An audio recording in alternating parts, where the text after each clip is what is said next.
মুসলমানদের সাংবিধানিকভাবে ধ্বংস করার ষড়যন্ত্র। ওয়াকফ সংশোধনী আইন বাতিলের দাবিতে সংখ্যালঘু অধিকার রক্ষা মঞ্চের উদ্যোগে গর্জে উঠল প্রতিবাদ সভা। মঙ্গলবার বিকেলে প্রতিবাদ সভাটি হয় নলহাটি 2 নম্বর ব্লকের লোহাপুর কাঁটাগড়িয়া মোড়ে।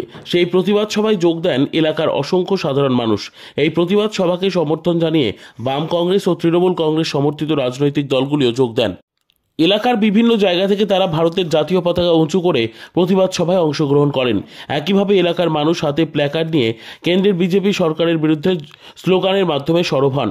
সেখানে তাদের একটাই দাবি, সংশোধিত ওয়াকফ আইন অবিলম্বে প্রত্যাহার করা হোক। এ ব্যাপারে এলাকার অবসরপ্রাপ্ত শিক্ষক আব্দুল হামিদ বলেন, বিজেপি সরকার মুসলমানদের সাংবিধানিকভাবে ধ্বংস করার ষড়যন্ত্র করছে।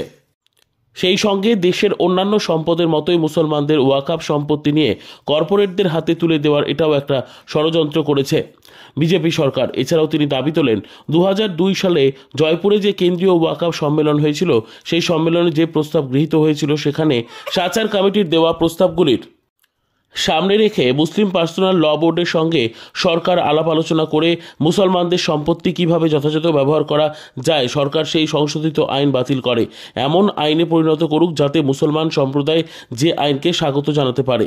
এদিন নলহাটি থানার কড়া পুলিশি প্রহরায় শান্তিপূর্ণভাবে সম্পূর্ণ হয় সংখ্যালঘু অধিকার রক্ষা মঞ্চের প্রতিবাদ সভা।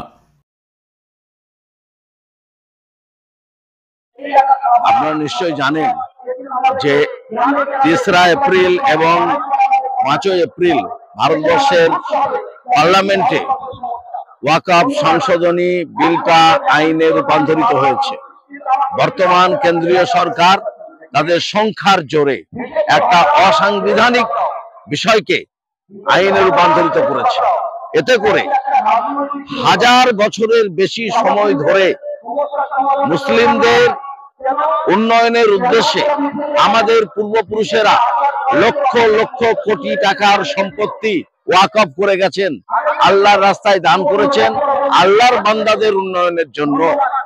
যদিও সেই সম্পত্তি যথাযথভাবে ইতিমধ্যে ব্যবহৃত হয়নি, তবুও সেই সম্পত্তি আমাদের নিয়ন্ত্রণে ছিল, ওয়াকফ বোর্ডের নিয়ন্ত্রণে ছিল। কিন্তু বর্তমান কেন্দ্রের সরকার এক ঢিলে 2 পাখি মারতে চাইছে।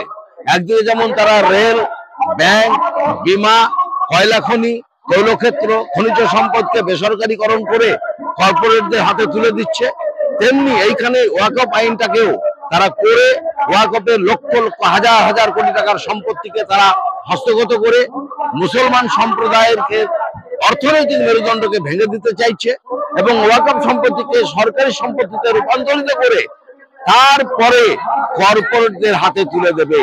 এইভাবে এক ঢিলে 2 পাখি দিয়ে একদিকে মুসলমানদেরকে আর্থিকভাবে এবং সাংবিধানিকভাবে ধ্বংস করা ষড়যন্ত্র এবং মুসলমানদের সম্পত্তি নিয়ে কর্পোরেটদের হাতে তুলে দেওয়ার যে ষড়যন্ত্র করেছে, আমরা তার বিরোধিতায় আজকে বিশাল প্রতিবাদ সভা করেছি।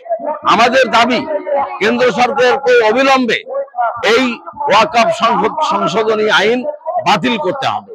2002 সালে জয়পুরে যে কেন্দ্রীয় ওয়াকফ সম্মেলন হয়েছিল, সেই সম্মেলনে যে প্রস্তাব গৃহীত হয়েছিল এবং সাচার কমিটি যে প্রস্তাব দিয়েছিল, সেই প্রস্তাবগুলোকে সামনে রেখে এবং আমাদের মুসলিম পার্সোনাল ল বোর্ড যেটা আছে অল ইন্ডিয়া, তাদের সঙ্গে আলাপ আলোচনা করে মুসলমানদের সম্পত্তি কিভাবে যথাযথভাবে ব্যবহার করা যায়, আমরা সরকারকে বলবো আলাপ আলোচনার মধ্য দিয়ে এই আইন পরিবর্তন করে বাতিল করে নতুন একটি আইন আনুক, যাতে মুসলমান সম্প্রদায় এটাকে স্বাগত জানাতে পারে।